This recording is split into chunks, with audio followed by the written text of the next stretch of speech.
Hello everyone, today we're going to be talking about JDBC, or what's known as Java Database Connectivity. This simple API will help you connect your database to any Java application. So let's start off by introducing the outline of this presentation. So first of all, I will be covering Java DBC and then I will talk about some small definitions that will help you familiarize yourself with the tool that we are going to present. After that, we're going to be talking about the architecture of JDBC and help you to understand what's going on underneath the hood. After this, we will be talking about the role of driver manager and then the use of JDBC with Java. In this area or this section of the presentation, I will be mainly focusing on the coding aspects, and finally I will be giving you some additional resources that can help you emphasize on what we did in this presentation. So let's start off. What is JDBC? Well, JDBC stands for Java Database Connectivity. It's a simple interface, a simple API that can help you communicate between a Java application and a database. This database, of course, can be a Oracle database, a MySQL database, or Microsoft SQL, a server database. The same can be said about Java application. That can be a web application, mobile application, or even a desktop application. The beauty about Java DBC it's that it can allow you a direct connectivity without emphasizing on more coding aspects, because as you know, there is a difference in integrating Oracle database and SQL database and MySQL database. So we have some different ways to do that. However, thanks to Java database connectivity, it's only done by using the same statements and using the same mechanism and the same tool, which is JDBC. So let's move on to understand this communication. First of all, we have our Java application. Our Java application, the application that we are going to use. Then this application is connected to the JDBC, which is connected to our DB, our database, not directly, but using a Java database driver. This driver is a middleware or a layer that help you identify which database is going to be used by our application.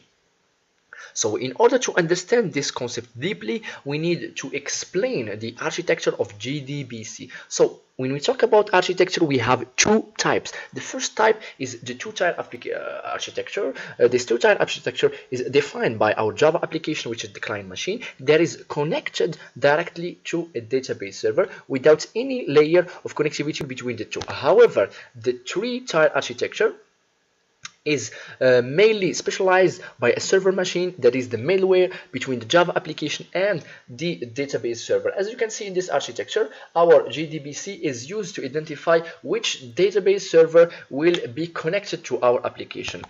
So let's look at this architecture in a more general or a more general view. Okay, so as you can see here, we have our Java application, our JDBC API, and our Java driver manager. Java driver manager, as the name emphasizes, it's mainly used to connect your Java application to your database using different drivers that will help us get the connectivity in a very smooth fashion.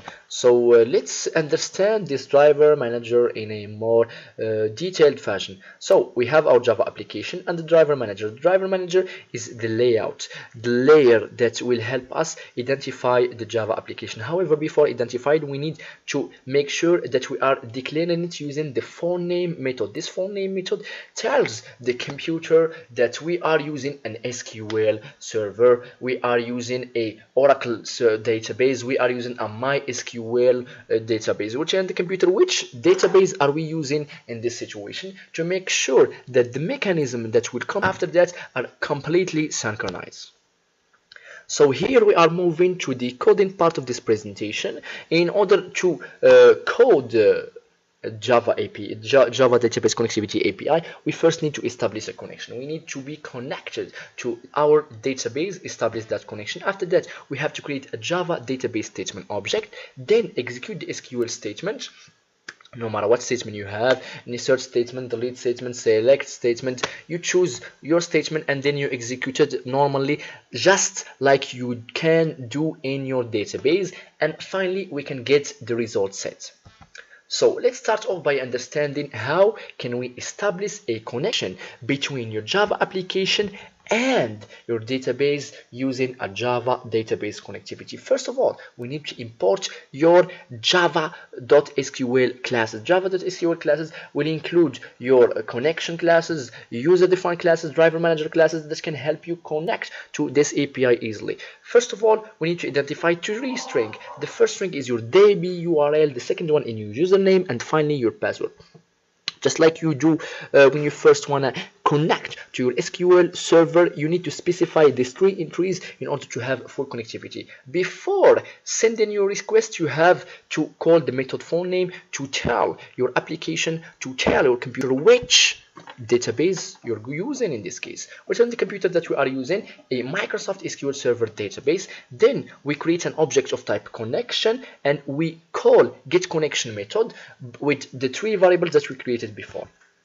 Easy stuff. Second step is to create the Jbdc statement object. Jbdc statement object is used in this case to call our queries and to establish this connection between our database and our application. How do we do that? We create an object of type statement and then we call the method create statement with no arguments. Third step is to create our SQL statement. As you can see easily here, we have a object of type result set and we use our previously declared my statements to call a new method called execute query. As you can see, we call this query as I did in this example. I called select star from employee to get all the columns from my table employee. In the same manner, you can call any SQL statement. However, the last step, which is getting the result set, is a little bit tricky. Why? Because first of all, we have to know that our result set is initialized before the first row, not in the first row. So in order to move on to the next row, we have to call the method next. This can be done by using a loop instructor. I'm using a while loop instructor here. What I do is I call my result set.next method that's gonna be moving through the rows of my table, and then between my statements I will be processing the result set, doing with the result set whatever I want according to my application. Thank you very much guys for your time. Here you can find the list of references that can help you get more knowledge about this topic. It was a great pleasure to do this presentation. See you next time. Thank you.